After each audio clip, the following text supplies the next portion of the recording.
अस्सलाम वालेकुम स्टूडेंट्स, हम जनरल साइंस का 8th चैप्टर पढ़ रहे हैं। आज का हमारा टॉपिक है वोल्ट मीटर।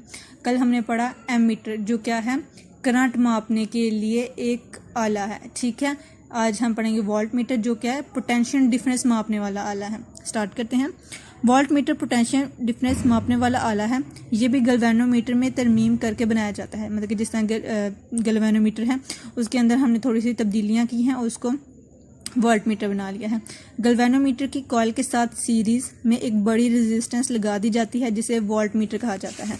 इसकी डायग्राम बिल्कुल नेक्स्ट पेज पे गैल्वेनोमीटर है और उसके साथ ये जो जिगजैग सी है ये उसने रेजिस्टेंस लगाई हुई है। तो उसने बताया कि गैल्वेनोमीटर के साथ हम बड़ी रेजिस्टेंस लगा देते हैं और वो वोल्ट मीटर बन जाता है। सीरीज रेजिस्टेंस की मिकदार वोल्ट मीटर की रेंज पर मुनहसर है। आमतौर पर रेजिस्टेंस कई हज़ार ओम की होती है। कि रेजिस्टेंस हमने देखना है कि हम कितने वोल्ट मापना चाहते हैं। अगर हम थोड़े मतलब कि करंट मापना पोटेंशियल डिफरेंस मापना चाहते हैं तो उसके हिसाब से ही हमने अंदर रेजिस्टेंस लगाई होगी। अगर हम पोटेंशियल डिफरेंस ज़्यादा है हमारे पास तो हम रेजिस्टेंस भी बड़ी लगाएंगे। जिन दो नकात के दरमियान पोटेंशियल डिफरेंस मालूम करना हो वोल्ट मीटर उनके पैरेलल लगाया जाता है। मतलब कि उनके बिल्कुल पैरेलल साथ साथ। चूंकि वोल्ट मीटर की रेजिस्टेंस बहुत ज़्यादा होती है इसलिए सर्किट का करंट अपने अंदर से गुजरने नहीं देता। ये है, ये वोल्ट मीटर इधर लगाया हुआ है, ये करंट है तो इसके पैरेलल ही वोल्ट मीटर है। ये करंट जा रहा है, इसके पैरेलल वोल्ट मीटर लगाया हुआ है। अगर हम करंट इधर से जाएंगे तो रेजिस्टेंस बहुत बड़ी है इसलिए करंट इसके अंदर से नहीं गुजरेगा। तो क्या वोल्ट मीटर के अंदर से गुजरना पड़ेगा करंट को, क्योंकि रेजिस्टेंस आगे बहुत बड़ी है, रुकावट आगे बहुत बड़ी है, तो वो दूसरा रास्ता ले लेते हैं जो कि वोल्ट मीटर है। इसका मतलब सारी करंट वोल्ट मीटर के अंदर से गुजर रही है। इस तरह वोल्ट मीटर लगाने से दो नकात के दरमियान पोटेंशियल डिफरेंस तब्दील नहीं होता और उसकी सही पैमाइश रहती है। रुकावट की वजह से जो करंट है वो कम ज़्यादा नहीं होता और पोटेंशियल डिफरेंस जितना होता है हमें उतना ही वोल्ट मीटर पे नज़र आता है। एमीटर की वोल्ट मीटर लगाते वक्त एमीटर की तरह वोल्ट मीटर लगाते वक्त भी ख्याल रखना चाहिए कि वोल्ट मीटर का पॉजिटिव टर्मिनल इससे लगाया जाए जिसकी पोटेंशियल ज़्यादा हो, कि पॉजिटिव टर्मिनल से नेगेटिव टर्मिनल की तरफ जो करंट हो वो बह रहा हो, क्योंकि जो पॉजिटिव टर्मिनल होता है उसकी पोटेंशियल ज़्यादा होती है। ठीक है, ये आप दो डायग्राम देख लो। ये जिस तरह की है उस तरह की बना लो, इसमें मुश्किल कोई भी चीज़ नहीं है। नेक्स्ट आ जाते हैं मल्टीमीटर की तरफ। ये एक ऐसे आला है जिससे करंट, पोटेंशियल डिफरेंस और रेजिस्टेंस तीनों की पैमाइश की जा सकती है। मल्टीमीटर है मतलब कि मल्टी टैलेंटेड है। ये पोटेंशियल डिफरेंस भी माप सकता है, रेजिस्टेंस भी माप सकता है और करंट भी माप सकता है कि कितनी करंट गुजर रही है। इससे एवोमीटर भी कहा जाता है। AVO मीटर मतलब कि एवोमीटर भी कहा जाता है। क्यों कहा जाता है? इस नाम में A एम्पियर मतलब कि एम्पियर मापता है, ये करंट मापता है, करंट का यूनिट है। एम्पियर जो है वो करंट का यूनिट मतलब कि ये करंट माप सकता है। वोल्ट पोटेंशियल डिफरेंस का यूनिट है मतलब कि ये पोटेंशियल डिफरेंस भी माप सकता है। और ओम रेजिस्टेंस का यूनिट है। तो यूनिट के नाम पे ही उसका मीटर का नाम रख दिया कि ये चीज़ जो है वो माप सकता है। मल्टीमीटर भी एक गैल्वेनोमीटर है मतलब कि उसके अंदर थोड़ी सी तब्दीलियां करके तरमीम करके तो उसको मल्टीमीटर बनाया गया, जिसे ज़रूरी तरमीम के साथ एमीटर, वोल्ट मीटर और ओम मीटर में तब्दील किया जा सकता है। किसी एक पैमाइश के लिए स्विच की मदद से इसका फंक्शन मुंतहिब कर लिया जाता है। हर फंक्शन में मुख्तलिफ रेंज भी मुंतहिब किए जा सकते हैं।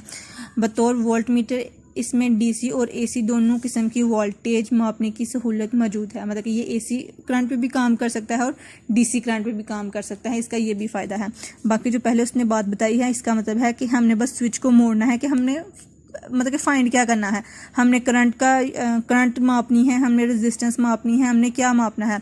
तो इसके डिफरेंट हम स्विच को उसकी तरफ मोड़ देते हैं। स्विच आपने देखा होगा जिस तरह वॉशिंग मशीन का स्विच होता है ना, हम उसको रोटेट करते हैं। इस तरह का इसका एक स्विच है इस जगह पे बना हुआ।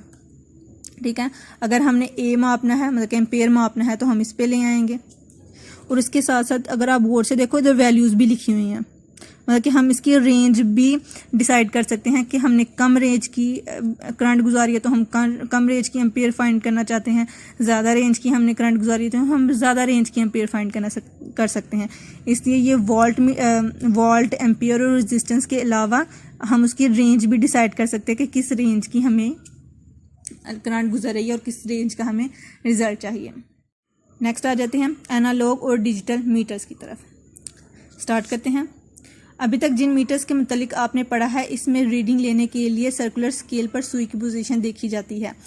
चूँकि स्केल मुसलसल कंटिन्यूस हिलता रहता है, इसलिए स्केल के अंदर रीडिंग मुमकिन है।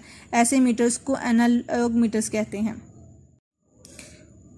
शक्ल में दिखाया गया है मल्टीमीटर। लो कैसे बच्चे, ये मल्टीमीटर है, ठीक है। तो इसमें अगर हमने कोई, यह मल्टीमीटर है, ये वोल्ट मीटर है, इसमें अगर हमने कोई चीज़ फाइंड करनी है तो कैसे होता है, ये सुई जो है ये हिलती है, इससे हमें पता चल जाता है। अगर आपने कभी वो ब्लड प्रेशर वाली मशीन देखी हो जो डॉक्टर्स के पास होती है, उसमें भी आपने देखा हो कि वो सुई ऊपर से नीचे, नीचे से ऊपर जाती है, ठीक है।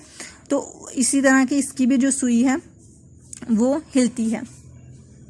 तो उनको, जिनके अंदर इस तरह की सुई हो और वो रीडिंग वगैरह लेती हो, तो उसको हम क्या कहते हैं कि ये क्या है, ये एनालॉग मीटर है, जिसके अंदर सुई की मदद से हम जो वैल्यूज़ वगैरह हैं वो देख सकते हैं। लेकिन इनमें थोड़ा सा फ़र्क आ जाता है, क्योंकि हर आँख के अंदर ना थोड़ा एरर होता है, जो कि सेंटीमीटर वगैरह में गलती कर जाता है, तो इसलिए इसमें थोड़ा सा एरर आ जाता है। दूसरा आ जाता है करंट, पोटेंशियल डिफरेंस और रेजिस्टेंस मापने का एक और इलेक्ट्रॉनिक इंस्ट्रूमेंट भी है, जिसे डिजिटल मल्टीमीटर कहा जाता है। ये भी एवोमीटर के तमाम काम सर अंजाम देता है, लेकिन फ़र्क ये है कि ये डिजिटल मीटर पर रीडिंग हिस्सों की सूरत में ज़ाहिर होती है, जिसे आसानी से पढ़ सकते हैं। इसके अंदर रीडिंग 1 2 की फॉर्म में आती है, जिस तरह आपके कैलकुलेटर्स वगैरह होते हैं ना, उस तरह की रीडिंग आती है। एनालॉग में सुई की मदद से हम रीडिंग लेते हैं, जबकि डिजिटल में हमें वो फुल रीडिंग निकाल के देता है, जिसकी वजह से अगर इधर हमें सेंटीमीटर मीटर में जो लाइंस वगैरह होती है उसकी गलती लग सकती है, लेकिन इधर कोई गलती नहीं होती। जिस तरह की वैल्यू है सेम टू सेम उसी तरह की आ जाती है। एनालॉग मीटर में सुई की पोजीशन देखते वक्त इंसानी आंख से एरर मुमकिन है, मतलब कि गलती लग सकती है कि आगे पीछे थोड़ा सा फ़र्क पड़ जाता है, जबकि डिजिटल मीटर में डिस्प्ले में हिंसों की होने की वजह से एरर नहीं आता। वो हिंसों में होता है तो इसलिए एरर वगैरह नहीं होता।